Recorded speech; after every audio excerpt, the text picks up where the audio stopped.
right, let's take it back from the top. It is Friday at the end of the day. All right, here we go. Salute to Knicks Nation on this Friday afternoon. A late matinee edition. A KFTV Live presented by Mando. Whole body deodorant, man. Go to shopmando.com. Use our code KFTV for $5 off the starter pack. CP the Franchise, JD Sports Talk on the other side.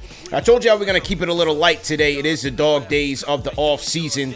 No Knicks moves on the burner as of right now. So over the past couple of weeks, we've been collecting more clips for our worst take segments. So this show is the worst take show dedicated to reacting to some of the worst sound bites out there among the national media as it relates to the New York Knicks. So let's have some fun with it. Lock in, hit the like button, hit the share button, and subscribe to the channel.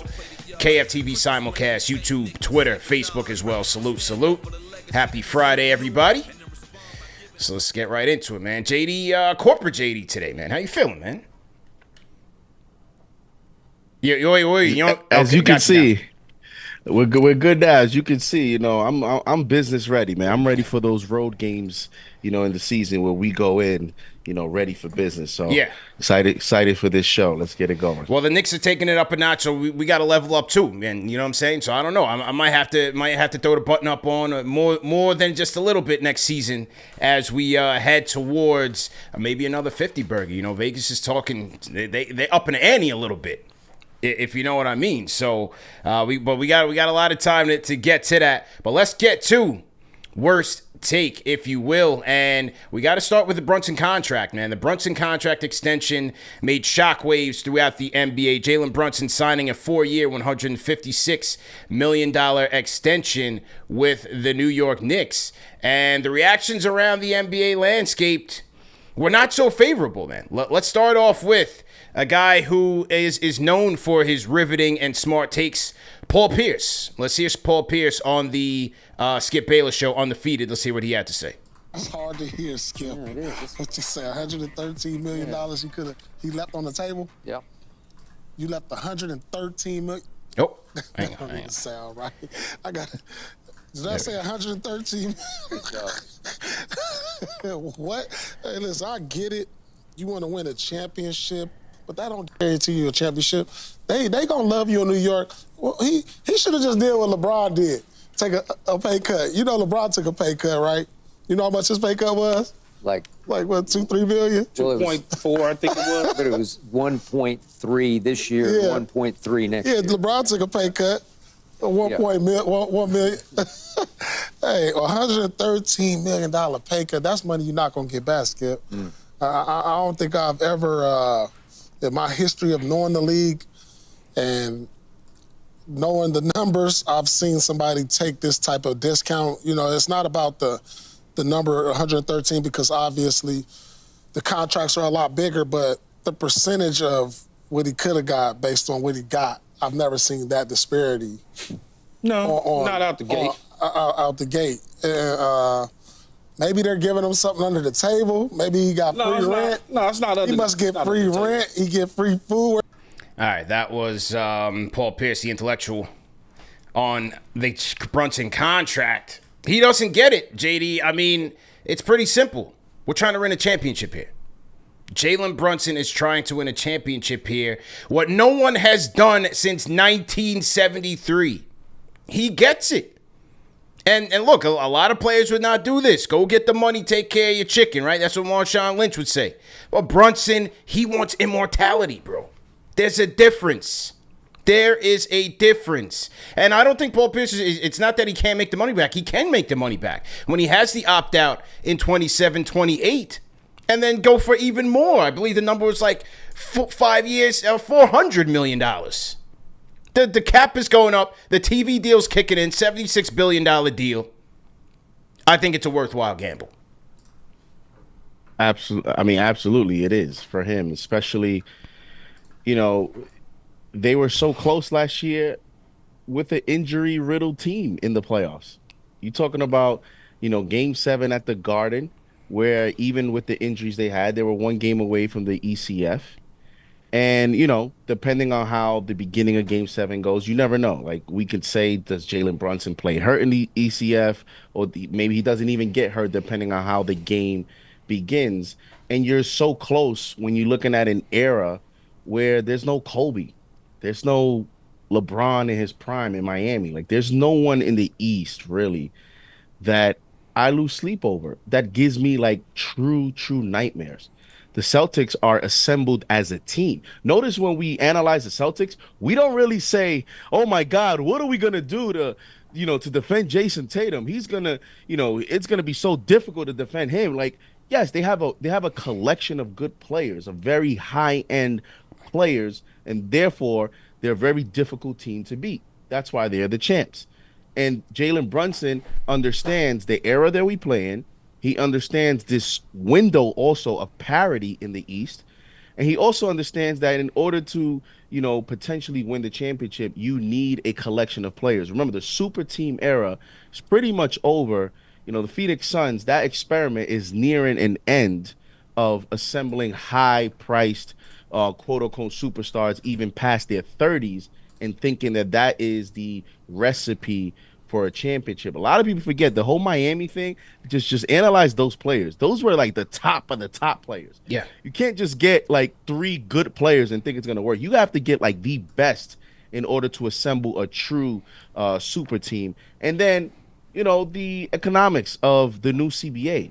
Jalen Brunson and his team understand that. Also, I don't know that he actually took $113 million pay cut, because over the duration, I think it's more like 37-40. You talked about, him being able to re-up also and make a lot of the money. You're talking about endorsement deals. So I don't know that it's in the end, when we look back, he actually left $113 total million. But yeah, it's definitely a pay cut. And it's Paul Pierce.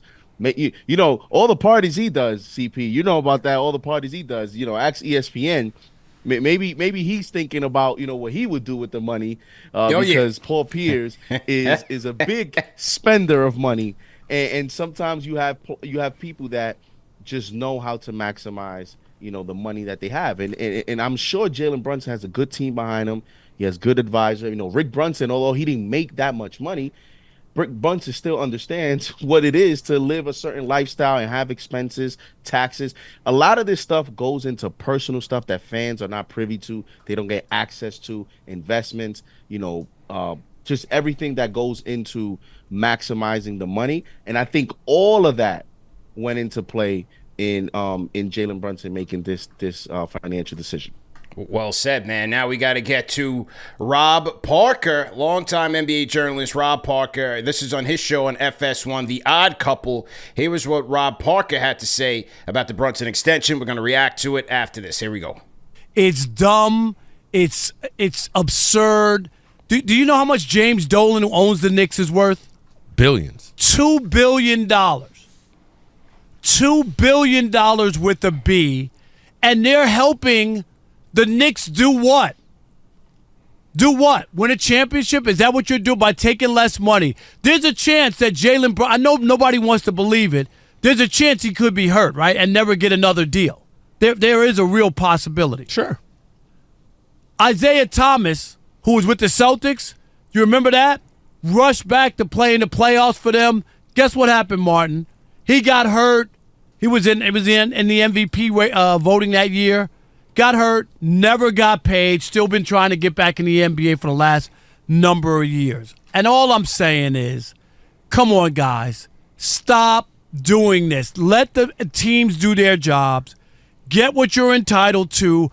I don't see the Knicks saying, because Jalen Brunson's taking less money and leaving $113 million on the table, we're going to reduce ticket prices at Madison Square Gardens. French fries aren't going to cost $14 anymore, Martin. We're going to drop them to $7 because now he gave a break to the Knicks so that they have flexibility. All right, so that was Rob Parker from his show Odd Couple. And I have a couple of issues with this. Number one, he's coming from the greedy owner, player, take everything you can get angle, which in certain cases I can understand, right? but he's coming in from as a hater, as a Dolan hater. He's making all this money, so you go get your money and let the team figure it out. But what's wrong with a collective, as the Knicks have right now, doing it together, where they are understanding the implications of a CBA, that if you get to that second apron, you have no mid-level exception, you can't aggregate players and trades, you basically can't make moves. So as a collective, these guys are saying, hey, I'm going to take a little bit now. It's not shekels. This is 4 years, $156 million.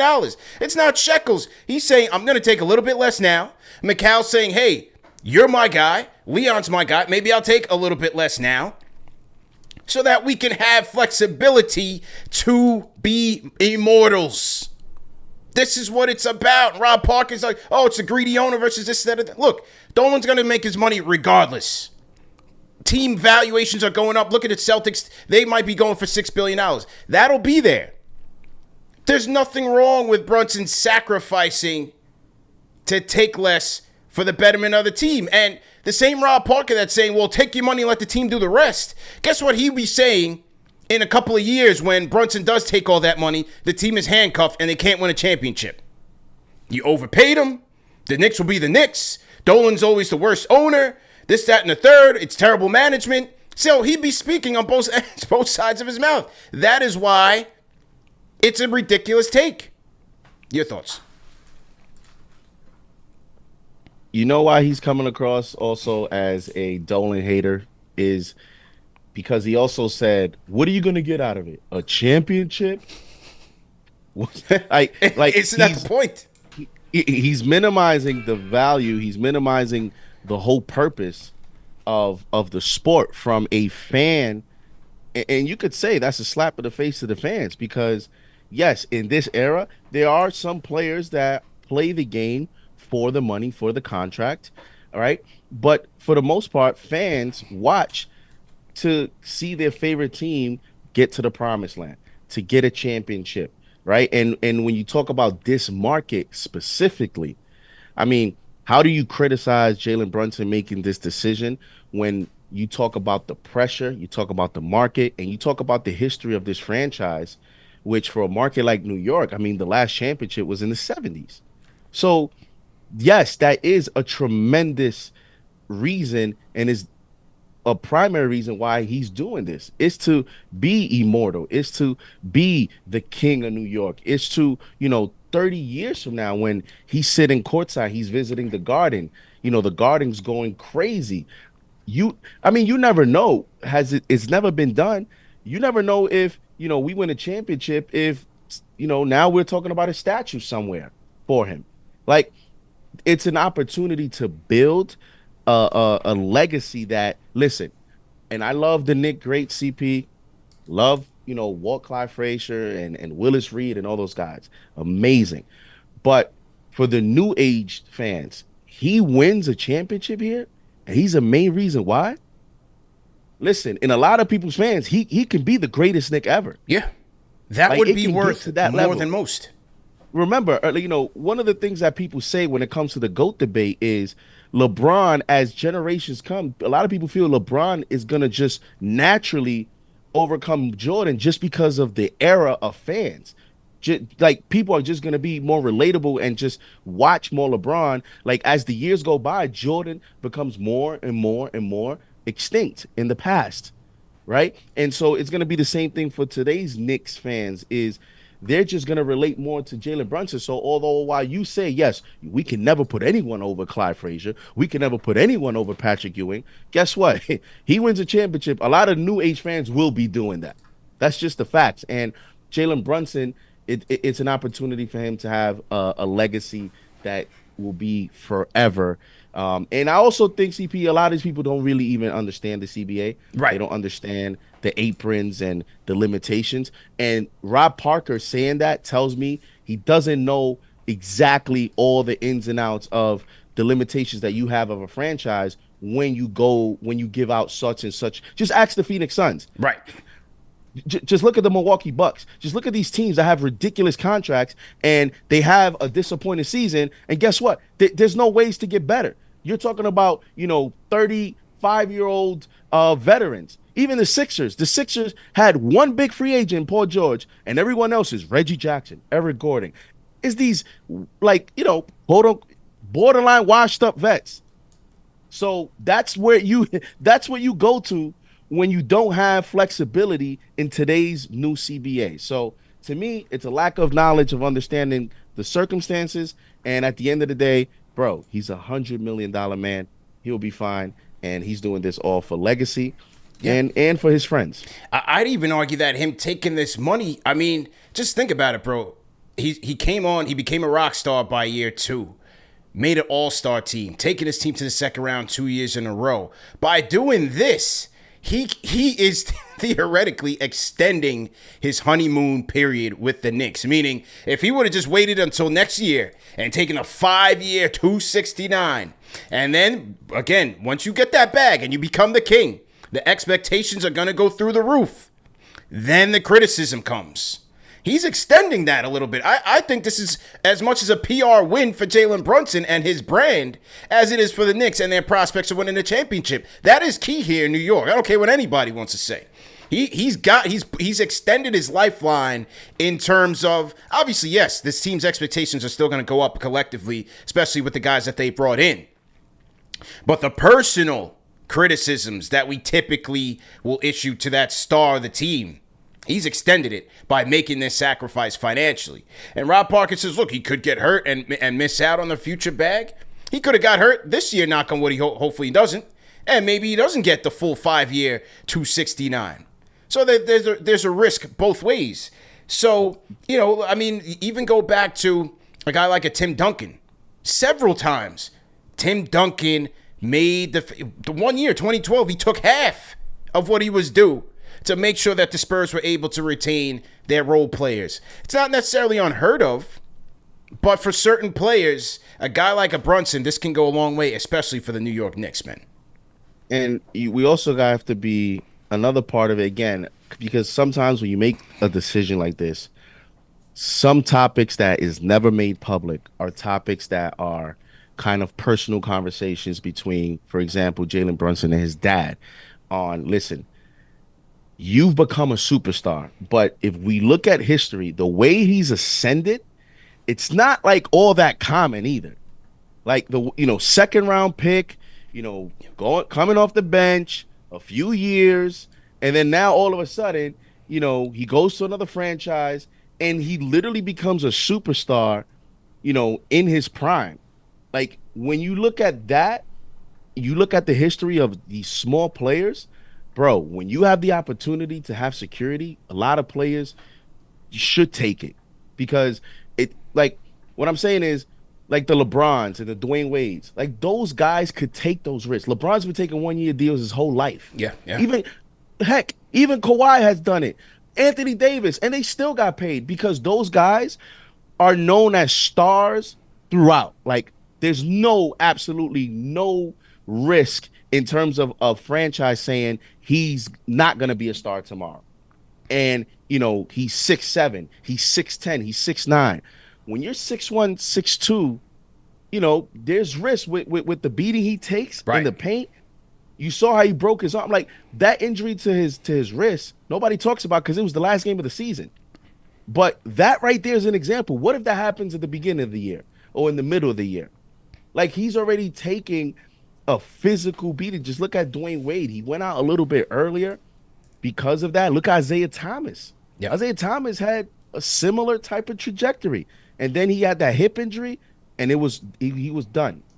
Right? You look at players, Dennis Schroeder, Rondo. There's been a lot of players that had an opportunity to make big money. They didn't take it, and then they went like this because of the physical nature of the game. Jalen Brunson, I believe, will continue this stardom throughout, but you just never know, CP. He doesn't have the physical measurables that other superstars have to rely on that. Where, like, for example, Paul George now, he's 30-something, but he's 6'9", right? And he can still rely on other skill sets to still be a top player in the NBA. When Jalen Brunson, if he continues to add miles to those knees and get hurt more and more, things could change in terms of how long he can be a superstar in the NBA. Well said, man. Salute to everybody in the chat once again. Hit that thumbs up on for you boys. CP and JD cooking on this Worst Take Friday. What'd you guys think, man? Paul Pierce, Rob Parker, what'd you guys think? Rate that take in the chat. 1 being trash, 5 being facts. Let us know in the comment section. Salute to the replay gang as well. As we mentioned, man, this show is brought to you by our friends at Mando, fellas. Go to shopmando.com. Use our code KFTV for $5 off the starter pack. That's Mando whole body deodorant and a ton of body freshening products. 72 hours of odor control, fellas. Hey, listen, no testimonials in the chat, but hey, some of you kind of need that. Let's just keep it real. So use our code. We're going to get you off to the right start. $5 off the starter pack at shopmando.com. All right, JD, we cooking right now. Let's get to the Knicks power rankings, NBA power rankings. Shout out to our friend Keith McPherson over at WFAN New York, 660, 101.9 FM and 660 AM. Now, Keith last week came out with his top 10 NBA power rankings and where the Knicks fell. So to rip the cover off this thing, he put the Knicks at number 8. Now, let's hear a little bit on his reasoning for putting the Knicks at 8, and then let's react to it on the other side. Here's Keith McPherson, courtesy of the Odyssey Network. PJ Washington being traded over there, and Lively continues. I missed He's my on in spot. Hang on. Might have missed my spot. But you guys have crowned. Oh, here we go. The MVP was healthier. Joel Embiid and the 76ers. The Camden 76ers. I might have missed my spot. Hang on 1 second. I had the spot bookmarked. Is it this? Let's see. If they were healthier. If the MVP was healthier. Joel. Oh, my fault. I completely missed this. Hang tight. I had my bookmark here. Give me a second. Let's see it. Let's see it. This is what you wanted. I think this is Mikal Bridges. Iron Man. Let's see if the Iron Man streak continues. Let's see how many minutes he plays, how many games he plays. Let's see how many minutes and how many games they all play. Because the issue with the Knicks this year was they all were banged up. They all were hurt. Julius Randle wasn't available. Mitchell Robinson wasn't available. Ihart was available. He's gone. Put a pin in that. We'll mention the team that he's on in a minute.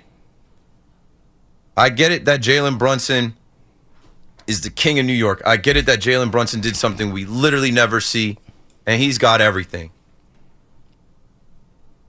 But you guys have crowned a king that hasn't been able to get out of the second round. And I love the guy's story, and I was rooting for the underdog story. But to put a king at the top that hasn't gotten out of, like, lost to the Miami Heat, lost to the Indiana Pacers, next year got to get past the second round, and maybe they can, but I'm putting them at number 8. Number 7. All right, JD. So our guy Keith McPherson puts him at number 8. Who's the 10? So I'm gonna give you. I'm gonna start from. So he had Indiana, and I forget the other team that he had at 9 and 10 respectively. Number 8, he had the Knicks. All right, write this down. Number 7, he had Philly. Number 6, the Dallas Mavericks. Number 5, the Milwaukee Bucks. Number 4, the OKC Thunder. Number 3, the Denver Nuggets. Number 2, the Minnesota Timberwolves. And number 1, the Boston Celtics. Your reaction to his list? Knicks at 8. I mean, he had. This is the thing. Like, whatever you want to put him wherever you want to put him, but can we get some like actual basketball reasons why? Yeah, like you're crowning a king, and he hasn't been able to get out the second round, and like I understand that in the grand scheme of things. And listen, the Knicks are gonna have to deal with that this year because expectations are higher. So that is going to be you notice how he's becoming a superstar. So now he has his own narrative to break through, which is now you can't get past the second round. So it's funny how that works. I don't think the Bucks are better. I don't think I quite frankly don't think the Sixers are better. I think the Sixers have a collection of veteran names, and therefore people feel now that they should automatically be, ahead of the Knicks or a title contender. I still think the Sixers have stuff to prove because they have good names, they have good veterans, known veterans, but they're all past their primes. And it's a new year, new team. They all have to build chemistry. That takes time. I don't know if they're just as quite as good as the Knicks. I think they're close though. So I would have the Knicks as top 5. Okay. I will have them. Right there at 5. I understand the Western Conference teams, the Nuggets, the Wolves. I could even see the Thunder. I can see that, but I'm not putting them ahead of the Knicks quite yet. I'm going to go with, the thing is when he's talking about, well, you see, this is a thing where the takes get a little iffy because he points to Brunson alone not getting past the second round, but not factoring in that the team was decimated by injuries. You know what I mean? Was their best player doing so. And that he was their best player doing so. Like, he did his job. It's not Embiid struggling in the playoffs. Right. And that's the reason why they couldn't get over the hump. Right. He did his job. So you can argue now, if you're going to say a healthy Knicks team went in there and couldn't get out the second round, that's a little different. To me, they did well this year. I'm still putting them ahead of Philly. I like the moves that Philly made with George and getting the veteran presence there. And, they got Eric Gordon. They brought Oubre back. They got a couple of players there off the bench. They did add some depth. I like that. They still have to prove that they can be healthy, especially at the end of the season. And when I mean healthy, I'm talking about Joel Embiid because he's a walking injury. That season, it's a tough season. It is a grind. Now, what's going to be key to watch is how do they manage his load management with him wanting to stay on an MVP track, an All-NBA track. That's always going to come into play with especially the Philadelphia 76ers. That's going to be a tug of war. I'm still putting the Knicks ahead of them. The Dallas Mavericks, he lists that as the reason because they went to the finals last year. So what?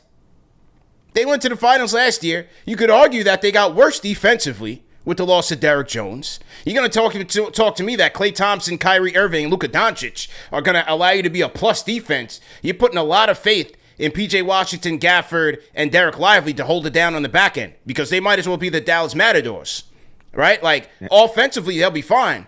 But defensively, I just don't see it. I'm putting us ahead of the Mavs. I'm putting us ahead of the Bucks. He's putting the Nuggets at number 3. They've been decimated last 2 years with the loss of veterans. The KCP was a big loss. Now, you're going to put Christian Brown in there. We'll see how he fares. He's a good player. We'll see if Julian Strawther and their young players can take a step up.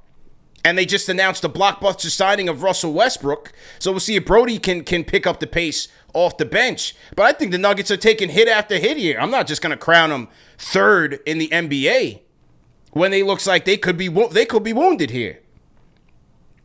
I think the Thunder are better. I like the Caruso and Hartenstein pickup. Number 1 seed in the West. So I'll go Boston, Minnesota. No, I'm going to go Boston, Thunder, Minnesota. I'm putting the Thunder up there. Minnesota. I'm going Knicks 4, Nuggets 5, Philly, Bucks, Mavs. Mavs, Bucks, sorry. Wow. Yeah. You're really high on the Thunder. Yeah, oh yeah. Yeah. Number 2. I'm high on the Thunder. I think that Caruso pickup is going to be major for them. I think that's going to be one of those like minor tweaks that takes them a long way. Caruso, iHeart, Chet another year up, SGA another MVP caliber season. I think the Thunder are going to be the goods. Problem with the Mavs is their top 2 players are absolute like negative defenders. Like I'm talking right. like high. Now Kyrie did play better in the playoffs defensively, but Luka was a total liability. Now in the Knicks, you can I guess scouting reports say that with Brunson and Randall, they're not your best defenders. But the thing about the Knicks roster is they have countered that with 2 of legit, you could say, the best defensive wing defenders in the league. Correct. Couple, complemented by a top premier shot blocker in Mitch Robinson. So the Knicks have done a great job of mixing and matching that roster and having players that can also be on both ends. Because the problem with the Mavs with Lively and Gafford, they were non-factors in the finals because they couldn't play both ends. So your best defenders is a starter and a backup. The Knicks' best defenders are all starters. Yeah. Your top 3 defenders are all projected starters in the starting lineup. So I think the Knicks are definitely top 4. But yeah, Philly, Mavs, Bucks, I agree with you. OKC, you're a little bit higher on. I still want to give the Nuggets respect. And then the Celtics automatically are going to be the number 1 team. Although, let's see. Let's see how they fare this year. Yeah. Fair points, man. Salute to everybody in the chat. Once again, hit that thumbs up on the feed, boys. CP and JD on the 1s and 2s. Worst Take Friday. We are reacting to some of the worst sound bites around the league as it relates to the New York Knicks. And this is a great segment. This is a fun opportunity because there are so many bad takes as it relates to the New York Knicks, man. And so we're going to close the show with another doozy. And this is from our guy, former Knick, Brandon Jennings, on the show where babbling is king, and that is Gil's Arena. And here is Brandon Jennings as it relates to Jalen Brunson and the Nova Knicks. Let's hear from him, and we'll react to it. Here we go. So all of them actually were part of the winning championship. Yes, bro. They won a chip together. I mean, they all they accepted. good then. They ready. Oh yeah, they already know what to do then. So they understand how to play together already. Yeah, so they already. I'm rolling with that 5, bro. That's college. This is I'm the rolling league. with that. This is Exactly. the business now. Exactly. I'm saying, you think Exactly. it Ain't still nobody translates? scared of that. Yes, Ain't nobody scared of that They shit. rolling. Say They college. rolling. Because the head of this Fuck out of here. the snake head already Fucking sacrificed. Yeah, Okay. You did. So, The snake head already sacrificed and said, All right, family show, man. Brandon Jennings, he was a little salty, man. What happened? What's up with that? That must be personal. That must be personal. His time here with the Knicks was probably not that good. It sounds like a little animosity coming from that chair, man. Ain't nobody scared of that. It's a family show, Brandon. Come on, man. Relax, man. The guy who holds 0 rings in the league as well. But, that's besides that. Basically saying that, the Nova Knicks, their championship experience means nothing. I disagree. I think it means a lot in a multitude of ways, and here's why. Number one, they came from a great program in Jay Wright. And winning those championships with Villanova, as you come into the league, all of those guys have shown you that they are coachable players. They are willing to accept roles. They are willing to sacrifice. And that you bring that into the league, that elevates your team. Right? You said something in the first segment that is spot on. This is no longer the era of the dominant team, of the dynasty of the big 3. If you're talking about LeBron James, Dwayne Wade, Chris Bosh still being around, could this Knicks team contend with them? Probably not. This is a different era of the NBA where parity has increased. It's anybody's ball game. The playing field has been leveled. I think this is why we are so optimistic as Knicks fans, because the Knicks are building a team that can legitimately win a championship. Legitimately. We're not talking pie in the sky here. That was a couple years ago when we were like, no, we need a superstar, 1 or 2 guys that can really dominate this thing. It's not necessarily the case right now. You still need go-getters. You still need bona fide playoff performers, in which Jalen Brunson has proven to be that guy. But to say that, bringing in his guys who he has chemistry with, there will be no egos in the locker room. They are together from top to bottom, front office, head coach, player synergy. They're in a great position. And they're sacrificing financially. How is it a bad thing? Right. And when he says, it's interesting that Brandon Jennings is the one that was criticizing, college and college championships is not the same.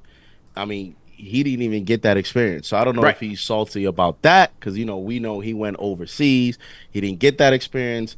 By you not getting that experience, it kind of speaks to, your decision-making at that time, because if you're saying that now, then you obviously don't value or didn't see the incentive of playing college hoops. And especially in that era, I felt was much more valuable than even, today. But, being able to win championships at any level, but then the college level, as you mentioned, in a great program, high level competition, multiple championships at that. And you see also a program that has taught fundamentals. Like, don't even like we don't even have to look at these Knicks. How about other old Nova players? Just look at Kyle Lowry. A player that Knicks fans, even at 38, Knicks fans still wanted to be the backup point guard. And I don't think Kyle Lowry, the interest in Kyle Lowry was just because he's from Nova, although it adds to the headline, but it's also because he is a very good player. And that all comes from the same program. So, I don't understand his take with that. Also, Brandon Jennings, a lot of these players, it's so interesting, CP, how, Paul Pierce, former player, Brandon Jennings, former player. What happened, Draymond Green, with some of his amazing takes? What happened to the so-called, analysts don't know about sports? Now, I do agree with that, but it's like these players have attacked people in positions to talk basketball so much. And they've come into this field, and I don't know what value they're really bringing. Are they increasing my knowledge? It's more entertainment to me than it is like these guys, because that's all they talk about. That's their biggest rebuttal is you never play the game, so you know what you're talking about. Right. Okay, well, enlighten me. Enlighten me. Show me what's the missing what's the missing IQ that I don't have because I didn't play NBA basketball that you have. And Brandon Jennings and a lot of these players are coming into media and they're bringing their own personal, negative experiences, and they're going out and being salty against certain teams, certain franchises, certain players. It goes to show you everybody that's here, everybody has their own bias, CP. Yep. You're always going to have your own bias, and you're always going to, be biased to what you believe in. So, Brandon Jennings, trash take. Absolute trash. Trash take, man. Rate that take in the chat, man. 1 being trash, 5 being facts. Great Britain, $2 super chat says, seething. Jennings was crashing out with authority. Well, and the other thing, too, about basketball is how does he say nobody's going to be scared of the Knicks when you see opposing coach after opposing coach after opposing coach last year, before they got Mikal, before they're about to have OG for a full season, hopefully. Yeah. But, you talked about all these coaches talk about how the Knicks were more physical than us. They were tougher than us. We were soft. We couldn't out-rebound them. You think that identity, especially in the regular season, you don't think that identity is something that other teams want to play against? You think they're going to enjoy Tom Thibodeau teams where from 48 minutes it's about being, the hardest working team, toughness, hustle, beating you up, playing physical? The Knicks' identity is actually an identity that a lot of teams in the NBA don't have, and in this era, a lot of players are more finesse than they are tough. So even from an identity standpoint, Brandon Jennings is flat out wrong. Well said, man. Well said. And on that note, we will wrap up, man. Great show, everybody, man. Great show to enter into the weekend. Like I told you, man, lighthearted one and a good one to get us through the dog days of the summer. You got the Olympics opening ceremonies going on right now. I was catching in on some of that. Basketball should be tipping off soon. I think you got USA and Serbia coming up in a couple of days. So we got RJ, Team Canada. I'll be watching both teams, so I'll be tapped into Olympic hoops. But either way, man, have a great weekend, my guy. Have a great weekend, everybody in the chat. Make sure you guys go back into the channel and tap into the past couple of weeks' content. I showed you guys the other day. I'll tell you again, man, we had Tom Crean on the show. Excellent interview that we had a couple of days ago. Quentin Richardson. We had Stephon Marbury reacting to the Jalen Brunson contract extension and the state of the Knicks. That was a good show. Ian Begley on the latest with the Knicks center search. And yeah, man, we just had a couple of great episodes over the past couple of weeks. So make sure you guys are going back into the channel. Leave me some comments there. I will be sure to reply back. And yeah, man, you guys enjoy the weekend, man. Terry Cow too. $2 super chat says, nah, Brandon Jennings is wilding out. Yeah, absolutely, man. He crashed out. He crashed out royally, man. Either way, remember that the show's available in audio podcast format. No reason to miss it. Also support our sponsors at Manscaped, fellas. Go to manscaped.com. Use our code KFTV for 20% off plus free shipping. Peter Fury in the chat, I appreciate you. Said the Crean interview was fire. Terry Cal, appreciate you guys again. TM, all the mods. Have a great weekend, man. We out of here. Peace.